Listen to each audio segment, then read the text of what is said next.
7 vjeçaria Sara Lindstrom kishte një fëmijëri të pazakontë. Shumicën e kohës vajza e kalonte në një kasolle të vogël duke dalë rrallë jashtë. Gjithçka ndryshoi në fillim të viteve 1980, kur Sara u zhvendos në Göteborg me nënën dhe njerkun e saj. Në vendin e ri jeta filloi të ndjehej më e lirë. Sara dilte më shpesh nga shtëpia dhe gradualisht u mësua me qytetin. Gjithçka po shkonte pa probleme derisa një ditë ajo shkoi në dyqan ushqimor me njerkun e saj. Vajza kur nuk mund ta kishte imagjinuar se pikërisht aty do të bënte një zbulim që do të ndryshonte fatin e saj përgjithmonë. Ndërsa endej në seksionin e mbulmetit, Sara vuri re diçka të çuditshme. Midis imazheve të njohura në kartonat e qumshtit, papritmas kishte një fytyrë që e shikonte drejt për drejt atë. Pas një inspektimi më të afërt, ajo kuptoi se ishte fytyra e saj. Meqense vajza nuk dinte të lexonte, ajo nuk e kuptoi se poshtë fotografisë shkruhej fëmijë i zhdukur. Për Sarën dukej më shumë si një famë e papritur. Ajo i kërkoi me entuziazëm njerkut të saj të blinte atë karton të veçantë qumështi. Burri pranoi. Preu fotografinë dhe ja dha vajzës, por me një kusht. Ajo nuk duhet i tregonte askujt për të.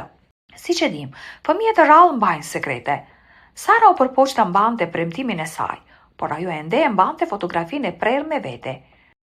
Një ditë ajo shkoi të luante me fqinjet dhe e la kartën në çantën e saj të shpinës me lodrat e saja. Ky detaj në dukje i parëndësishëm i ktheu gjithë jetën përmbys. Sara Lindstrom nuk ishte fëmijë vetëm, fytyre të cilit u shfaq në kartonat e qumshtit. Në Suedi, ashtu si në SBA dhe gjatë viteve të 70-ta dhe 80-ta, autoritetet dhe organizatat publike po kërkonin mënyra të reja për të tërhequr vëmendjen ndaj çështjes së fëmijëve të zhdukur. Nga 3 deri në 5 miliard kartona qumshti në të gjithë vendin përmbanin informacion rreth fëmijëve të zhdukur. Deri në fillim të viteve 1980, policia nuk bënte dallim midis të rriturve dhe fëmijëve të zhdukur. Kjo do të thoshte se kërkimet shpesh fillonin shumë vonë.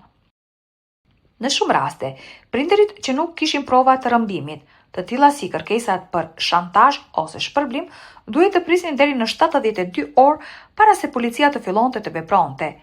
Ishte veçanërisht e vështirë në situatat kur rrëmbimi kryhej nga një antar i familjes. Policia i konsideronte rastet e tilla si mosmarrëveshje familjare dhe refuzonte të ndërhynte. Prindërit që kishin humbur fëmijët filluan të bashkoheshin në grupe dhe të kërkonin reforma. Ata shpjeguan se sa e lehtë ishte të transportohej një fëmijë nga një qytet në tjetrin, ndërsa policia ishte ende duke mbledhur të dhëna. Gradualisht u shfaqi një term i ri, rrëmbim fëmijësh, i cili i klasifikoi rastet e tilla në një kategori të veçantë. Fushata për gjetjen e fëmijëve mori vrull. Ajo u mbështet nga Këshilli Kombëtar Suedez për mbrojtjen e fëmijëve, por lindi pyetja kryesore: si të shpërndaheshin fotografitë e fëmijëve të zhdukur sa më shpejt të jetë mundur. Interneti nuk ekzistonte në atë kohë, kështu që ata zgjodhen kartonat e qumshtit. Pothuajse çdo familje në Suedi blinte qumësht çdo javë dhe jetëgjatësia e tij e shkurtër je lejonte përditësimin e shpejtë të imazheve. Paketimi i parë që shfaqte një fotografi të një fëmije të zhdukur u shfaq në dhjetor të vitit 1984. Deri në mars të vitit pasardhës, qindra kompani të mbulmetit po printonin fotografi të ngjashme. Ndër fëmijët e parë, fytyrat e të cilëve u shfaqen në paketim ishin Göran Karlsson nga Stockholmi dhe Mattias Ernström nga Malmö. 6 vjeçari Göran u zhduk në vitin 1979. Ai u largua nga shtëpia për të shkuar në stacionin e autobusit, por nuk arriti kurrë.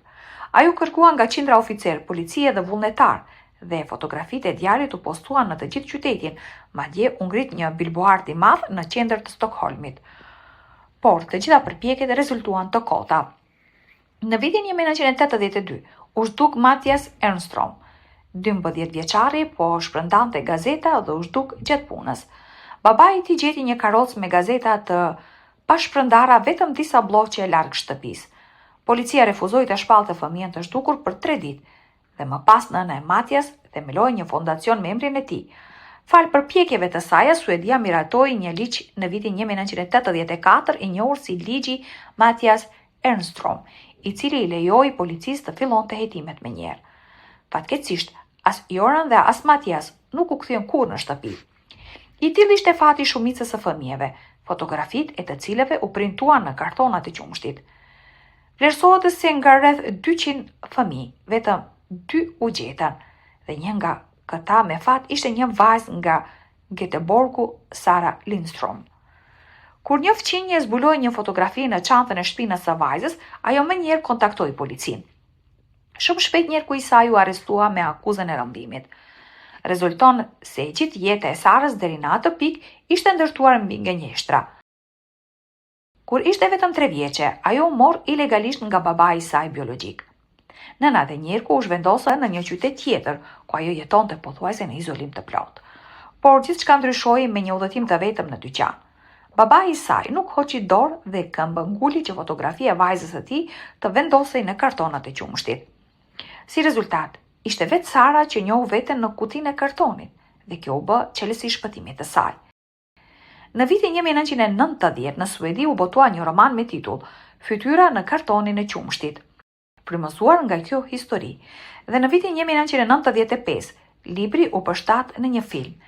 Edhe pse fushata ndihmoi në ribashkimin e Sarës me baban e saj, ajo u përball me kritika. Shumica e rasteve mbeten të pasgjidhura dhe me kalimin e kohës shoqëria u bë e pandjeshme ndaj fotografive dhe ndaloi së kushtuari vëmendje. Disa pediatër besonin se historitë e vazhdueshme të rëmbimeve krijonin një frikë iracionale nga të huajt tek fëmijët, por më tepër kritikët vunë në tukje anomalitë racore. Fotografit në paketim u përkisnin më shpesh fëmijëve me lëkurë të çelur, edhe pse statistika tregonin një shpërndarje tjetër. Nga fundi i viteve 1980, fushata humbi popularitetin. Shishet plastike gradualisht zavendësoheshin me kutitë e kartonit, duke bërë më të vështirë printimin e fotografive. Një nga fëmijët e fundit, fytyra e të cilit u shfaq në paketim, ishte 16 vjeçarja Molly Bengtsson nga Kalmar. Ajo u zhduk gjatë punës së saj verore si shpëtimtare në plazh. Fotografia në kartonin e qumshtit u bë shpresa e fundit e prindërve të saj, por në vitin 2003 u gjetën mbetjet e saj.